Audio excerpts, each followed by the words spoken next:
Hello, my name is Andrea Arese, and I will be presenting on the feminist movement and equitable pay for female athletes.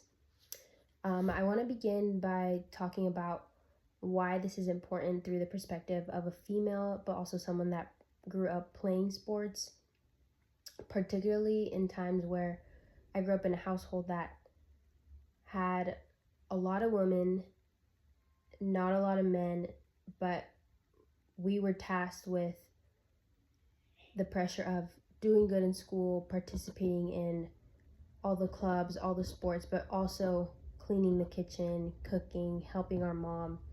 And I didn't see the same kind of treatment with my brothers or all the males in the household. And that is the first sort of, probably around the second or third grade, the first sort of time that I had an exposure to, I would say, discrimination in the household and in school and in sports. Um, so before we dive deep into the gender pay gap, I think that it's important to talk about the feminist movement from, a youth sport perspective, all the way to, playing club sports or collegiate soccer.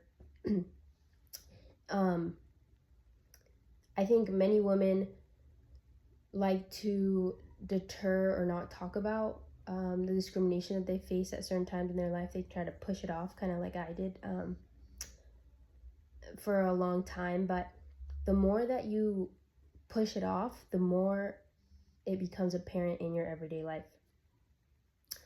I began to learn about the feminist movement after reading actually The House on Mango Street in high school.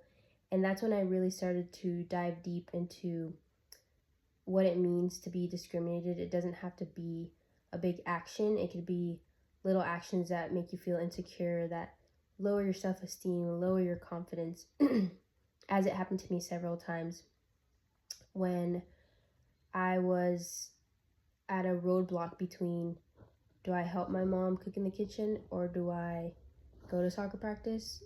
Or I can't go to soccer practice because I have all these chores to do. My brothers don't have any of these chores to do. So all of this kind of plays a role into how important it is to be educated on feminism, feminist theory, the history, and how we can continue to advocate for feminism, human rights in sports and in all sectors. So in my essay, I specifically talked about equitable pay for female athletes. I started by talking about how the distinct waves of the feminist movement really formed what we come to know as the feminist movement today.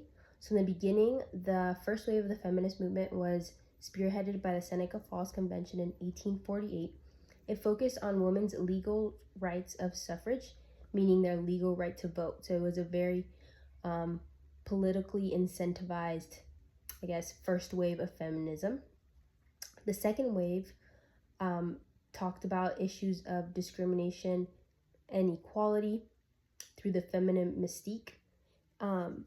It kind of gave a new outlook into what it means to be a woman. The third wave, emerging in the 1990s, and not one action or one person started each wave, it's kind of a culmination of how the culture shifted throughout the time. But the third wave talked about, excuse me, about the diverse experiences of women in society. So it talked about kind of like what I talked about, women that grew up with the expectation that they take care of the household. Kind of like in the house, it reminds me of The House on Mango Street, the diverse experience that Esperanza had with her friends when they tried on the high heels. Something that a man would never experience is like that first moment when they were sexualized. It's the diverse experiences that kind of started in the 1990s, that feminist movement that like focus on the diverse experiences. So all of that put together is what makes up the feminist movement.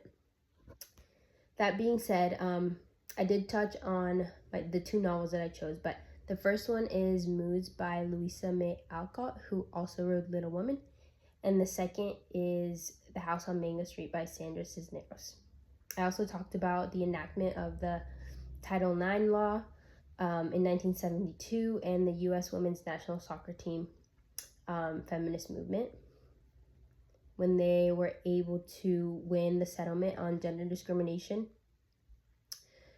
So then I go on to talk about how in House on Mango Street, the protagonist, Esperanza, sees all the limited opportunities that come into connection with all the limited opportunities that follow women in her neighborhood. She wants to break free from that, but she sees it over and over again, and she's learning all these different lessons from all these different women's and experiences on how being oppressed and marginalized looks in different households.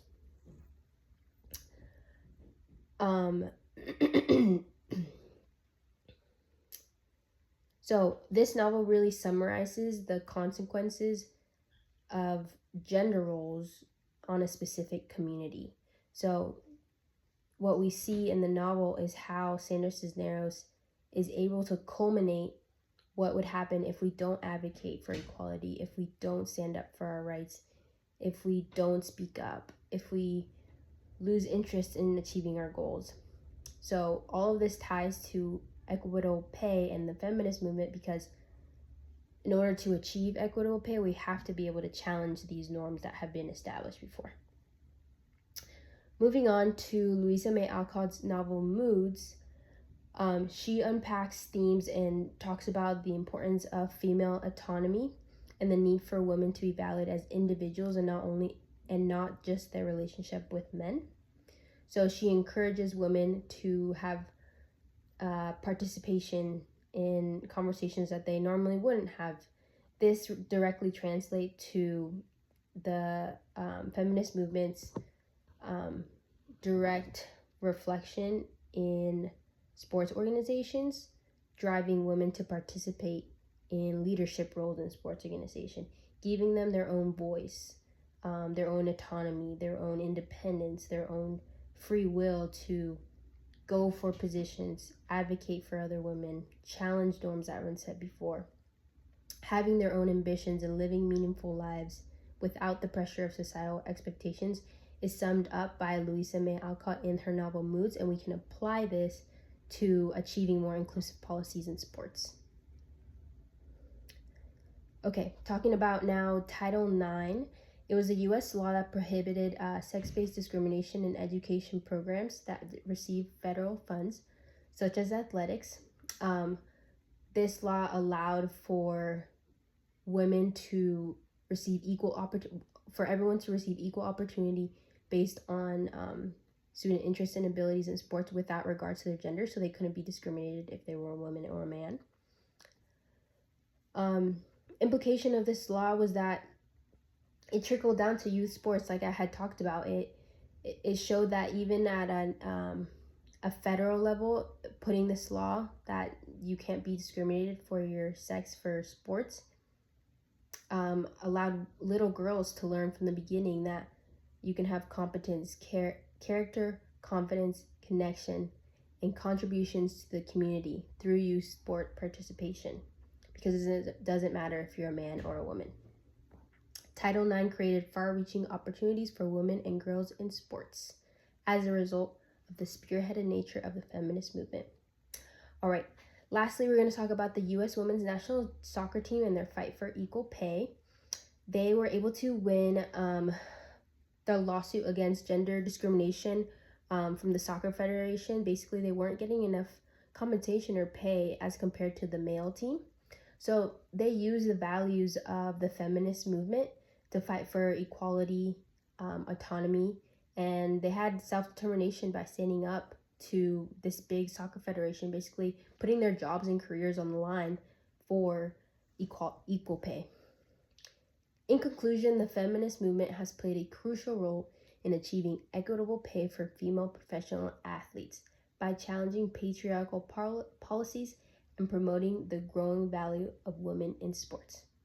I hope this was very educating and you were able to learn how the novels that we've read throughout class, like Moods by Louisa May Alcott and The House on Mango Street by Sandra Cisneros were able to reflect the themes of the feminist movement, and I was able to apply that in terms of gender pay gap and getting true equitable pay for female athletes from now, and there's still a lot of work to be done. So this is a continuing conversation, but I hope you were able to learn how we were able to apply what we have learned in this class to such a more broad and applicable issue that is so important to know about today. Thank you.